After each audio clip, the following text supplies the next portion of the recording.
ಪ್ರತಿನಿಧಿ ರಾಮ್ ಪ್ರತಾಪ್ ಸಿಂಹ ಅವರನ್ನು ಕೂಡ ಮಾತನಾಡಿಸಿದ್ದಾರೆ. ಪ್ರತಾಪ್ ಸಿಂಹ ಅವರು ಈ ಸಂದರ್ಭದಲ್ಲಿ ಏನು ಹೇಳಿದ್ದಾರೆ ಬನ್ನಿ ನೋಡೋಣ. ನಾಡು ಕಂಡ ಅಪರೂಪದ ರಾಜಕಾರಣಿ ಮಾಜಿ ಮುಖ್ಯಮಂತ್ರಿ ಎಸ್.ಎಂ. ಕೃಷ್ಣ ನಮ್ಮನ್ನಗಲಿದ್ದಾರೆ.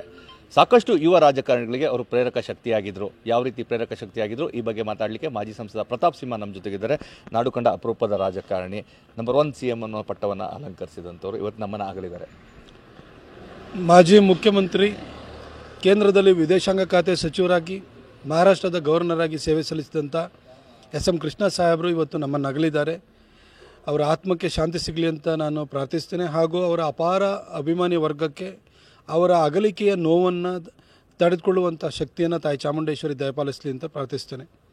ಎಸ್.ಎಂ. ಕೃಷ್ಣ ಸಾಹೇಬರು ಕರ್ನಾಟಕ ಕಂಡಂತಹ ಅತ್ಯುತ್ತಮ ಮುಖ್ಯಮಂತ್ರಿಗಳಲ್ಲಿ ಒಬ್ಬರಾಗಿದ್ದರು. ಕರ್ನಾಟಕ ಧನ್ಯತೆಯಿಂದ ನೆನಪು ಮಾಡ್ಕೊಳ್ಬೇಕು ಅಂತಂದರೆ ಏನು ಮ್ಯಾಕ್ಸಿಮಮ್ ಅಂತಂದರೆ ಒಂದು 3-4 ಜನ ಮುಖ್ಯಮಂತ್ರಿಗಳನ್ನು ನೆನಪು ಮಾಡ್ಕೊಳ್ಬೋದು. ಉಳಿದವ್ರದ್ದು ಕಾಂಟ್ರಿಬ್ಯೂಷನ್ ಇದ್ರೂ ಕೂಡ ಶಾಶ್ವತವಾಗಿ ನಾವು ನೆನಪು ಮಾಡ್ಕೊಳ್ಬೇಕಾಗಿರುವಂಥದ್ದು ಒಂದು 3-4 ಜನ ಮುಖ್ಯಮಂತ್ರಿಗಳ ಕೊಡುಗೆಯನ್ನು.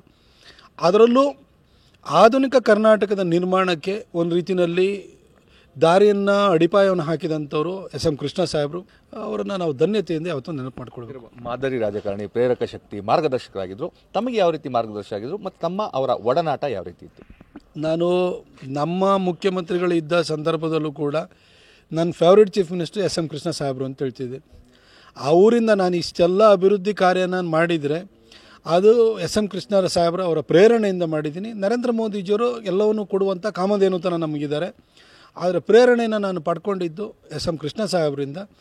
ನನಗೆ ಅವರು ಯಾವಾಗಲೂ ಕೂಡ ಸಿಕ್ಕಿದಾಗ ನನಗೆ ಭಾಳ ಪ್ರೀತಿಯಿಂದ ಮಾತಾಡ್ಸೋರು.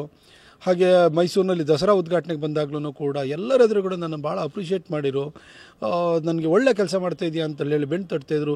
ಎಸ್.ಎಂ. ಕೃಷ್ಣ ಸಾಹೇಬ್ರು ಅಂತ ದೊಡ್ಡ ಮನುಷ್ಯ, ಇಷ್ಟೆಲ್ಲ ಅಭಿವೃದ್ಧಿ ಕೆಲಸವನ್ನು ಮಾಡಿದಂಥವ್ರು ನನಗೆ ಒಳ್ಳೆ ಕೆಲಸ ಮಾಡಿದೆ ಅಂತ ಹೇಳಿದಾಗ ಅವರ ಒಂದು ಗಮನ ಸೆಳೆಯುವಂಥದ್ದು ಏನೋ ನಾನು ಒಂದು ಕೆಲಸ ಮಾಡಿದ್ದೀನಲ್ಲ ಅಂತ ಒಂದು ಖುಷಿ ನಂಗೆ ಜಾಸ್ತಿ ಆಗ್ತಾಯಿತ್ತು. ಹಾಗೆ ನನಗೆ ಟಿಕೆಟ್ ಕೈ ತಪ್ಪಿದಂಥ ಸಂದರ್ಭದಲ್ಲೂ ಕೂಡ ಎಸ್.ಎಂ. ಕೃಷ್ಣ ಸಾಹೇಬರು ನನಗೆ ಕರೆಯನ್ನು ಮಾಡಿಬಿಟ್ಟು ನನಗೆ ಸಾಂತ್ವನದ ಸಮಾಧಾನದ ಮಾತುಗಳು ಹೇಳಿದರು. ನಿನ್ನಂಥ ಒಬ್ಬ ಕೆಲಸಗಾರನಿಗೆ ಹೀಗಾಗಬಾರ್ದಿತ್ತು ಅಂತ ಹೇಳಿದರು. ಎಷ್ಟೋ ಜನ ನಮಗೆ ಆ ಸಂದರ್ಭದಲ್ಲಿ ಒಂದು ಸಮಾಧಾನದ ಮಾತನ್ನು ಆಡಲಿಲ್ಲ. ಆದರೆ ಎಸ್.ಎಂ. ಕೃಷ್ಣ ಸಾಹೇಬರು ಅಷ್ಟು ದೊಡ್ಡ ವ್ಯಕ್ತಿತ್ವ, ವಯೋವೃದ್ಧರು ಆಗಿದ್ದರು. ಆದರೂ ಕೂಡ ಒಬ್ಬ ಯಂಗ್ಸ್ಟರು, ಅವನಿಗೆ ಅನ್ಯಾಯ ಆಗಿದೆ, ಆದರೆ ಅವನು ಅಧೀರ್ನಾಗಬಾರ್ದು ಅಂತೇಳಿ ಹೇಳುವ